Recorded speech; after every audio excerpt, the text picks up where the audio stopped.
It's so hot. Britain is not geared up to hot weather. I just feel like an absolute show. I feel like a greasy mess, so I apologize. What's happening, guys? It is Matt here from Sophisticated Obsession. Woo! So today we are going to be doing a review that a couple of you have definitely been after, which is my city exclusive list. These are all of Labo's city exclusives that they have in their collection at this moment in time. I am going to put them into rank order. So this is my personal list, so guys, don't take it to heart if I've put like your favorite one last. I will justify why I have put each fragrance into their respective position, but today I've got 14 fragrances to get through, so let's crack on. If you are interested in learning any more about the city exclusives, then I have done a video about a year ago where I was then doing a first impressions unboxing of those city exclusives, and I've linked that just here. I have also done a couple of specific reviews, so make sure that you go and check those ones out as well. I've got my test strips, they're all sprayed, they're ready to go. Let's do this. So for the first fragrance, we go to the city of Los Angeles, LA. This is Musc 25.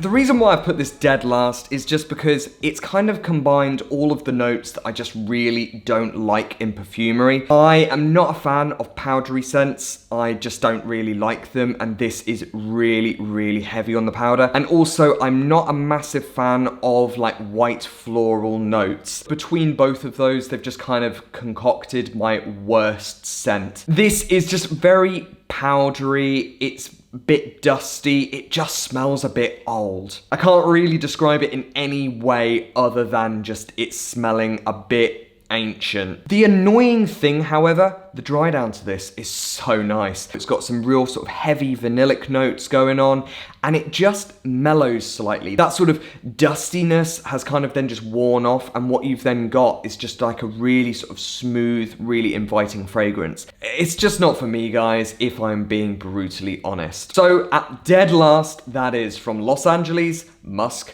25. Number 13. So this fragrance, we go to the city of Dallas. This is Aldehyde.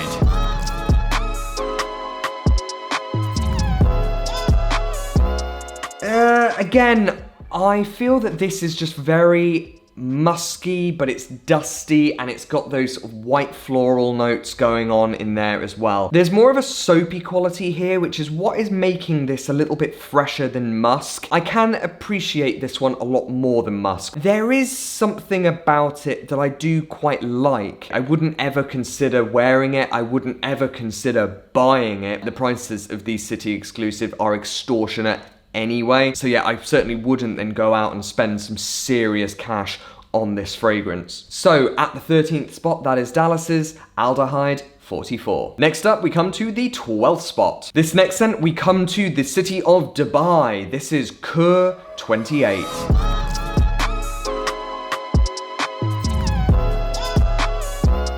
This is a really interesting one because I tried this at first. I was really taken back by it. I kind of thought that this would have been heavy on the ouds and maybe had more of like an Arabian type of feel to it. This actually just smells more like curry.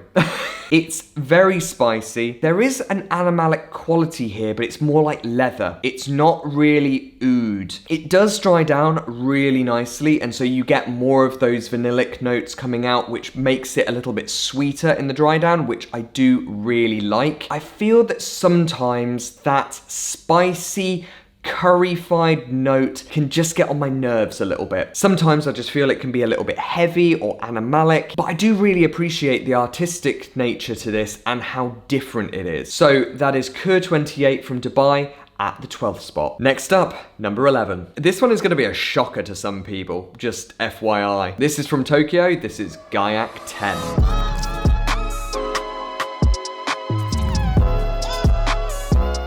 I did a review about this recently, and in that review I was very clear in saying that I do like this scent, but I feel that it is overpopularized and the performance to this does not justify the enormous price tag. It smells like a glorified Molecule 01. It's got like a sweet sort of cedarwood note going on in there. If you spray it on skin, you will get more of like a mentholy type smell as well to then make it a little bit fresher, but I just feel this is not powerful enough for my own personal taste. Now, somebody did say on that video that I did about Gaiac 10 that when they were in Tokyo, they didn't remember anybody there wearing fragrance. So is this more of a minimalist type of fragrance? Yes, quite possibly, which may be the reason of why this is the Tokyo exclusive. So that is Gaiac 10 from Tokyo at the 11th spot. Okay, we're into the top 10, people. Again, this is going to be a shocker. This is from the city of Paris. This is Vanille 44.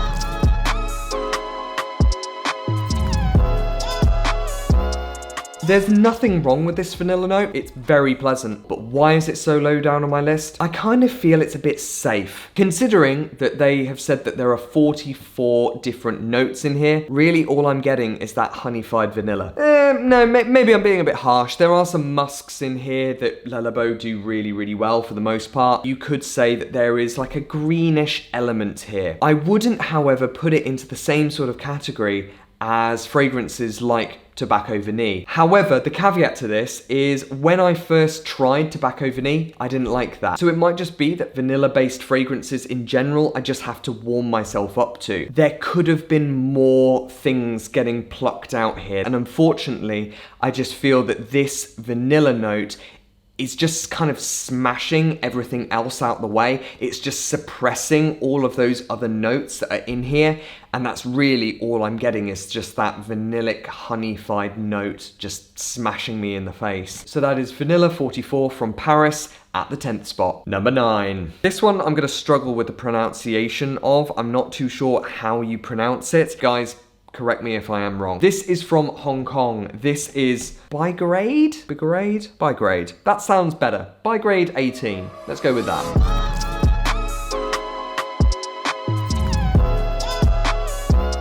So out of this list, we're now getting into the fragrances that I am really enjoying. This is very citrusy and soapy. This is just so fresh, perfect for spring, summer. Really nice if you live in a very humid country. I think that the soapiness, if I'm being critical, could get on your nerves a little bit. You kind of feel like you've just stuffed your nose full of fairy liquid. I do really like it, certainly on a day like today where I'm just sweating my absolute arse off. You've got some lovely zesty notes in here that just kind of leap off the skin. I think they've done really well with this one. That is Bigarade 18 from Hong Kong at the number 9 spot. Number 8. This is the first one that really piqued my interest. Certainly if you watched my unboxing video, this one I was absolutely raving about. It has slipped down the list, however, because I have now tried it on skin, so that is making this a little bit different. But anyway, this is from Chicago. This is Baie Rose 26.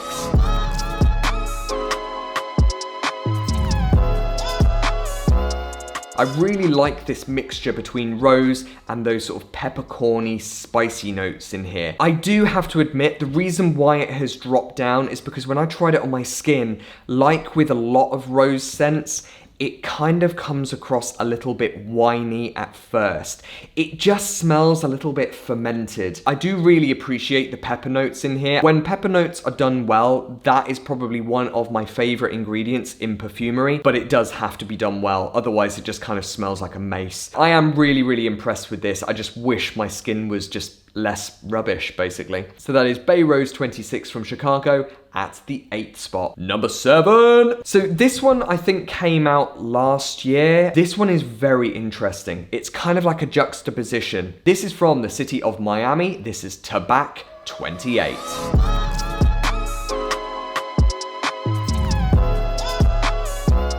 This is like putting all of your addictions into one. On one side, you've got some really strong, boozy bourbon notes, and then on the other side, you've then got some like premium cigar, tobacco type smells. It's a little bit smoky, it's a little bit sweet. It's very intoxicating. I personally just would not wear this in the high heat. I think it would just be too overpowering. This is a very strong scent, so certainly if you wanted a scent that's gonna last you most of the day, this is your kiddie. But I think that for the summer and certainly what I'm in at the moment, I think it would get a little bit annoying. It would kind of just stick to your skin and you'd feel like you can't really breathe. A very sexy fragrance though, which I do really appreciate. So that is Tabac 28 from Miami at the 7th spot. Number 6. This one we come to the city of New York. This is Tubereuse 40.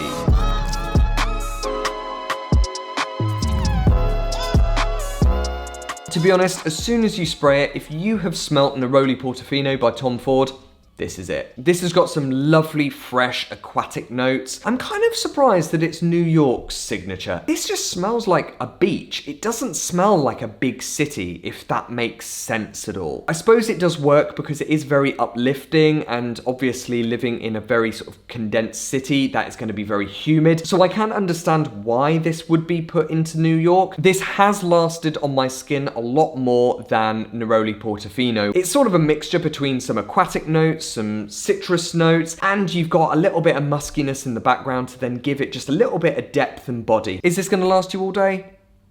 Probably not. So that is Tubereuse 40 from New York at the number 6 spot. Number 5. If you are enjoying this list so far, then please help me out and smash that like button. And if you're not too annoyed by me, then make sure you hit that subscribe button as well. This is from the city of San Francisco. This is Limette 37.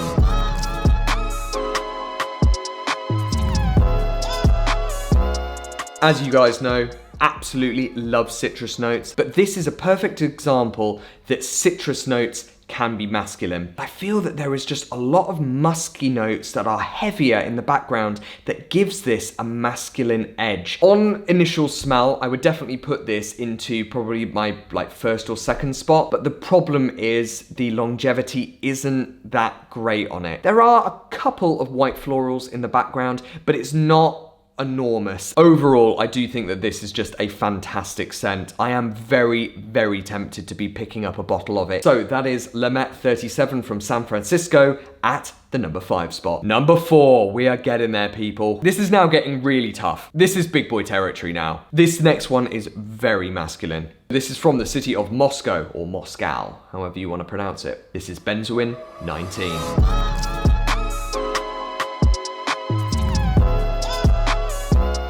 This is just so masculine. It's a little bit peppery, it's a little bit spicy, there's some smoky notes going on in here. It's got like a classic kind of designery smell in the background. Obviously, you have got more interesting notes that are layered on top of it. It isn't just like, oh, well, it's just a designer scent. Why would I pay all of that money for it? It is more interesting than that. The reason why I say that is because I think that this is very accessible. If you are into your masculine, rugged scents, this will be the one for you. I love how unapologetic it is. So that is the Moscow exclusive Benjoin 19 at the 4th spot. 3rd place. Woo! To be honest, these next 3 I could interchange with like my mood, the vibe that I'm going for, or what's happening outside, whether it's sunny or whether it's raining. But I think I do have to be quite critical on what fragrances would I wear the most. And that's kind of what I've then based these last 3 on. So at the 3rd spot, this is the newest addition to the Labo City Exclusive at the time of shooting. This is Citron 28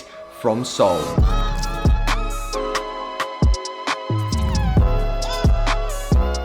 So in my review of Citron 28, I was actually quite emotional because this is very heavy in the jasmine note, and it just reminds me of holidays that I would have with my family. This one has more of an emotional connection to me. It's huge in jasmine, it's got some lovely citrus notes. I would say that this is more bergamot than lemon. Lemon, I think, is quite tart, whereas I feel that bergamot has more of a green element to it, which is what I get here. It's got some beautiful musk notes here that are then elevating this and giving it a little bit of depth and body. This is a citrus scent that lasts on your skin. I think it might be the jasmine note that latches onto your skin that then elongates the longevity of this. Overall, I just think that this is flawless. So that is Citron 28 from Seoul at the 3rd spot. Number 2. Oh God. Right, I'm going for this one because I think that this it might be a little bit hit and miss for some people. Some people will absolutely love this scent and some people will hate it. I personally love it, but I can understand why some people might turn their nose up at this. This is the London exclusive. This is Poivre 23.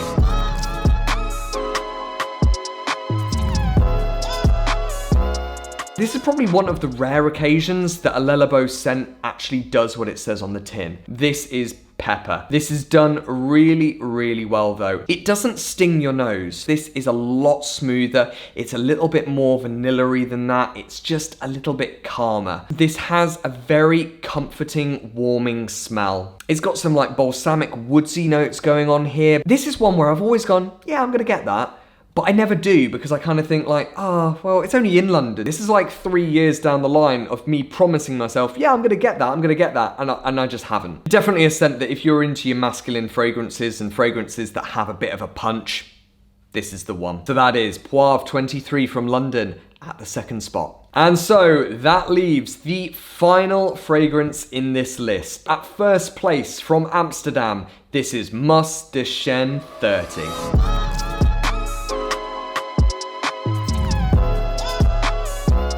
As soon as I sprayed this, I was like, wow, that is amazing. I would probably say that this is on the safer side of fragrances from the City Exclusive range, but you just can't fault it. The performance of this is amazing. The smell of this, it's like it's masculine, but it's then got some really interesting head notes as well. I definitely get like a little bit of patchouli here, but it's not smoky. Very woodsy. There's maybe a slight white floral note, just brighten the fragrance up a little bit. And there's like a subtle sweetness in here as well. The problem with describing this scent is because it is so sporadic. There are so many different things going on in here, but it just works. This is just the perfect way to describe Amsterdam. Amsterdam? What the hell was that?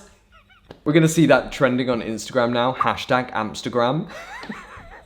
This is just the perfect scent for Amsterdam because it's classical, but yet it's quite progressive and modernized. It's very unique in its own way, but it incorporates quite a few different things. Honestly, guys, if you have not tried this scent, I urge you to go out and buy yourself a sample of this because honestly, this is incredible. So without a shadow of a doubt, this is my favorite City Exclusive by Le Labo. This is from Amsterdam. It is Musc de Chene 30. And there we have it, guys. That is my ranked list of the top City Exclusives from Le Labo. As always, please let me know down below of what your favorite City Exclusive is. If you have enjoyed this list, then make sure you go and smash that like button, and also go and check out our Instagram to see what we're getting up to on a day-to-day basis. If you haven't done so already, make sure you hit that big subscribe button because that is going to really help me out. And that is everything, guys. Hope you have an amazing day, whatever you are doing,